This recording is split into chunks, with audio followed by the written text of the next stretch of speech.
বাংলাদেশের রাজনীতির ক্ষমতার চাবিকাঠি কি এবার প্রবাসীদের হাতেই? ত্রয়োদশ জাতীয় সংসদ নির্বাচনের কয়েকদিন আগে পোস্টাল ভোট বিডি অ্যাপের মাধ্যমে সংগৃহীত ব্যালট নিয়ে সারা দেশে তোলপাড়। সামাজিক যোগাযোগ মাধ্যমে দাবি করা হচ্ছে প্রবাসীদের ৮০% ভোটেই পেয়েছে বাংলাদেশ জামায়াতে ইসলামী। এমনকি নির্বাচন কমিশন থেকে ফলাফল ফাঁস হয়েছে বলেও ছড়িয়ে পড়েছে চাঞ্চল্যকর সব খবর। কেন তারেক রহমান প্রবাসীদের এই ভোট নিয়ে গভীর দুশ্চিন্তায়? 4,22,960টি প্রবাসী ব্যালট নিয়ে নির্বাচন কমিশনে এখন কি চলছে? প্রবাসীদের এই ডিজিটাল বিপ্লব কি সব রাজনৈতিক সমীকরণ পাল্টে দেবে?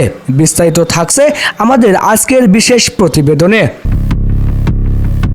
দর্শক, ত্রয়োদশ জাতীয় সংসদ নির্বাচনের পোস্টাল ভোট নিয়ে সর্বশেষ তথ্য জানালেন ওসিবি এসডিআই প্রকল্পের টিম লিডার সালিম আহমেদ খান। সকাল 10টা 15 পর্যন্ত প্রবাসীদের কাছ থেকে মোট 7,66,862টি ব্যালট পাঠানো হয়েছে।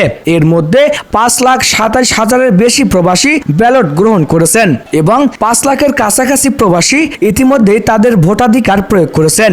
সবচেয়ে বিস্ময়কর তথ্য হলো 4,22,000-এর বেশি ব্যালট ইতিমধ্যেই বাংলাদেশে এসে পৌঁছেছে। এর মধ্যে 2,25,168টি ব্যালট রিটার্নিং কর্মকর্তারা বুঝে পেয়েছেন। কেবল প্রবাসী নয়, দেশের অভ্যন্তরেও প্রায় 7 লাখ নিবন্ধিত ভোটারের ঠিকানায় ব্যালট পাঠানো হয়েছে।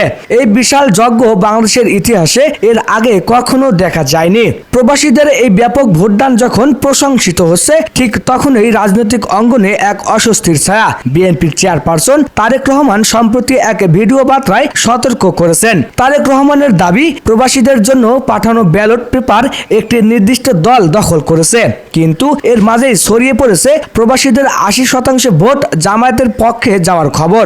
তবে নির্বাচন কমিশন কি সত্যি কোনো ফলাফল ফাঁস করেছে? সিইসির তদন্তের তথ্য অনুযায়ী ব্যালট পেপারগুলো এখনো সিলগালা অবস্থায় রিটার্নিং কর্মকর্তাদের কাছেই রয়েছে। কমিশন সাফ জানিয়ে দিয়েছে, 12ই ফেব্রুয়ারির আগে কোনোভাবেই ভোট গণনা করা সম্ভব নয়। তাহলে এই 80%-এর দাবি আসলে কোথায় পেল মানুষ? রাজনৈতিক বিশ্লেষকরা বলছেন, এটি মূলত জামায়াতে ইসলামীর প্রবাসী নেটওয়ার্কের সক্রিয়তা দেখে নেটিজেনদের একটি অনুমান মাত্র। নির্বাচন কমিশন এই ধরনের গুজব ছড়ানোর বিরুদ্ধে কঠোর হুঁশিয়ারি দিয়েছেন।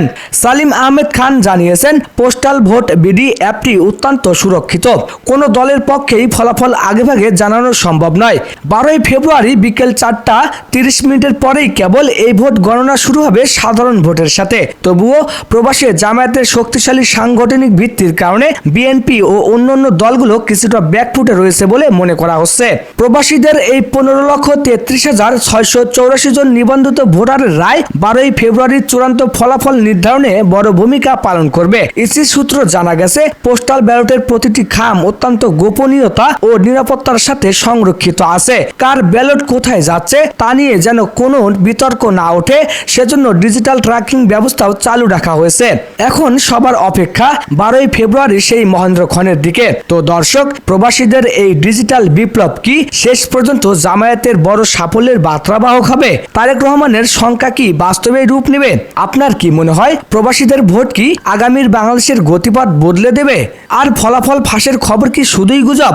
আপনার মূল্যবান মতামত আমাদের কমেন্ট বক্সে লিখে জানান। ত্রয়োদশ জাতীয় সংসদ নির্বাচনের প্রতিটি ব্রেকিং আপডেট সবার আগে পেতে আমাদের চ্যানেলটি সাবস্ক্রাইব করে সাথেই থাকুন। ধন্যবাদ।